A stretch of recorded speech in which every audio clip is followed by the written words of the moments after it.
Hello, ok, hoy te voy a hablar de cosas que he aprendido estos días, ok. He estado viendo videos con temas bastante interesantes, entonces te voy a contar lo que he aprendido. Ok, lo primero fue una TED Talk en la que básicamente hablaban de cómo escribir a mano tiene beneficios para tu cerebro y es porque básicamente realizaron un experimento donde monitorearon la actividad cerebral de las personas cuando escribían a mano y cuando escribían usando un teclado. Ok, entonces, escribiendo a mano notaron que la actividad cerebral es mayor. Ok, hay una mayor actividad cerebral cuando escribes a mano porque obviamente tu mano se mantiene en movimiento constante, pero haces diferentes movimientos. Ok, también hablaba de que esto obviamente estimula más a tu cerebro y ayudas al envejecimiento prematuro del mismo.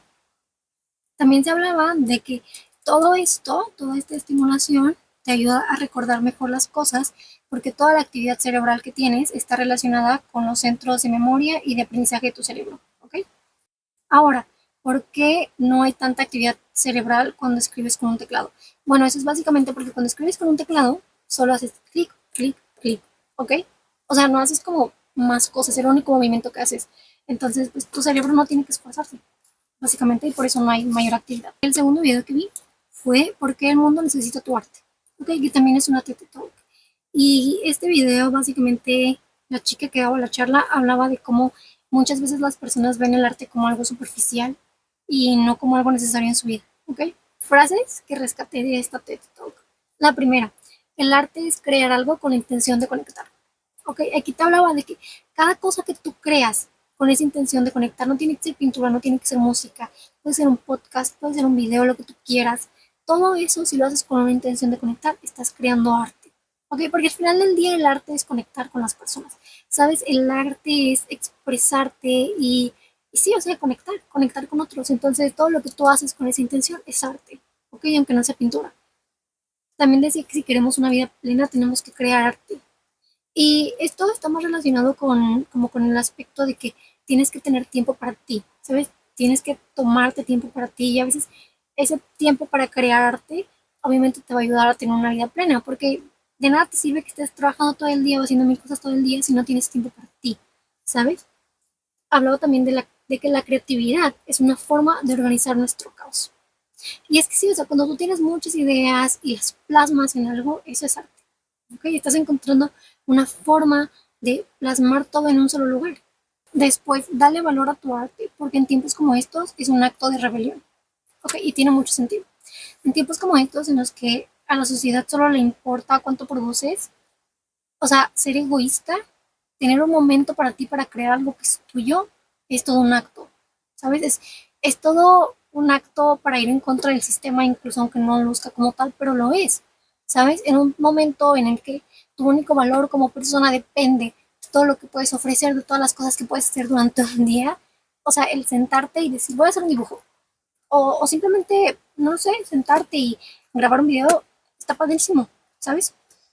Después también hablaba de que nacimos para crear. ¿Ok? Esto en específico se me hace muy interesante y justo lo relaciono mucho con un escrito que leí en Substack que justo hablaba de esto, ¿sabes? De cómo un ser humano nació para crear, de cómo a veces cuando te sientes estancado es porque no estás creando. Ok, ahorita les voy a hablar de ese escrito, ¿ok? Pero continuando con esta TED Talk, me parece muy interesante el punto de vista y sí, o sea, me parece muy importante que las personas creen arte. Y a lo mejor no porque si haces un dibujo ahorita, tu dibujo va a cambiar el mundo o va a acabar con la guerra o todo eso. No, pero te va a dar un poco de paz a ti y tal vez le va a dar un poco de paz a las personas con las que compartas eso, ¿sabes? No sé, me parece muy cool. Ahora, hablando del escrito de Substack, en ese escrito se menciona que a veces te sientes como estancado o como que no estás haciendo nada porque no estás creando, pero no porque. Ahora, hablando del escrito que leí en Substack, aquí este escrito me parece muy interesante porque básicamente te habla de cómo a veces te sientes estancado porque no estás creando algo, no produciendo, creando algo, ¿sabes? Y en este escrito hacen una analogía en la que comparan a tu cerebro con un recipiente, ¿ok? Y cómo básicamente ese recipiente se va llenando cada vez que tú consumes cosas, cada vez que tú consumes información o críticas o lo que sea, ese recipiente se va llenando, ¿sabes? ¿Y qué pasa cuando llenas ese recipiente pero no estás usando todo lo que hay ahí? Bueno, tu cerebro se desborda, ¿ok? Se desborda y entonces es lo que te hace sentir como fatigado. Entonces, lo que tienes que hacer es básicamente consumir todo este conocimiento, pero emplearlo, ¿sabes? Hacer algo con este conocimiento. Porque naciste para crear cosas. Y lo mencionan ahí, ¿sabes? Ahí mencionan que naciste para crear cosas, nacimos para crear cosas y nacimos para vivir nuestras vidas, no para ser espectadores pasivos de las vidas de los demás. Tal cual lo mencionan así, ¿ok? Y no sé, me parece muy interesante. Les voy a dejar el link de ese Substack porque me parece genuinamente muy bueno. Y, y pues nada, ¿ok? Después también vi otro video sobre cómo el cuerpo maneja el trauma, básicamente. Y aquí te hablaban, creo que de este es el que hice más anotaciones. Pero en este te hablaba de que a veces la idea principal del sistema de psiquiatría y psicología es que algo está mal con sus pacientes y tienen que arreglarlo. Y muchas veces lo hacen mediante medicación y eso está mal, ¿sabes? La persona que habla de esto, que da como esta charla, es una persona que trabajó con soldados en guerra y se dio cuenta que básicamente lo que ayudaba más como en el trauma era que tuvieran un espacio donde pudieran hablar de ese trauma, ¿sabes? Donde pudieran hablar sobre eso. Eso los ayudaba más como a liberarse de cierta forma. Otra cosa que me pareció interesante es que aquí se menciona que el trauma no es una experiencia inusual, sino que es una experiencia común. Y te da como ejemplos que, por ejemplo, 1 de cada 4 niños es golpeado por sus padres y 1 de cada 8 ve peleas entre sus padres, ¿ok? Y, o sea, si lo piensas, ver peleas entre los padres es algo muy común y también es algo que te puede generar un trauma, ¿ok? Decía que la naturaleza del trauma es que una experiencia entra dentro de tus oídos, dentro de tu piel o dentro de tus ojos y va directamente a la parte más primitiva de tu cerebro. Y en esta parte, toda la situación que estás viviendo se interpreta como ¿es seguro o no es seguro? ¿Sabes? Aquí es donde existe como este cuestionamiento de ¿estoy en peligro o no estoy en peligro? Y que un evento se convierte en traumático cuando no hay nada que puedas hacer para evitar lo inevitable, ¿ok? Y básicamente tu cuerpo va de un estado de pelea a un estado de colapso, ¿ok? Y en este punto es cuando te vuelves una persona hiperreactiva a la que todo lo molesta y que todo el tiempo está enojado o enojada con todo el mundo, ¿ok? Porque básicamente tu cerebro hace que todo tu sistema siga actuando como si estuvieras en peligro, incluso si ya no lo estás. Finalmente, aquí te mencionan que tienes que hacer introspección y te dan 3 preguntas que puedes usar para eso, ¿ok? Primero, ¿de dónde vienen esos sentimientos? 2, ¿qué tan viejos son esos sentimientos? ¿Sabes qué tanto tiempo tengo guardando esos sentimientos?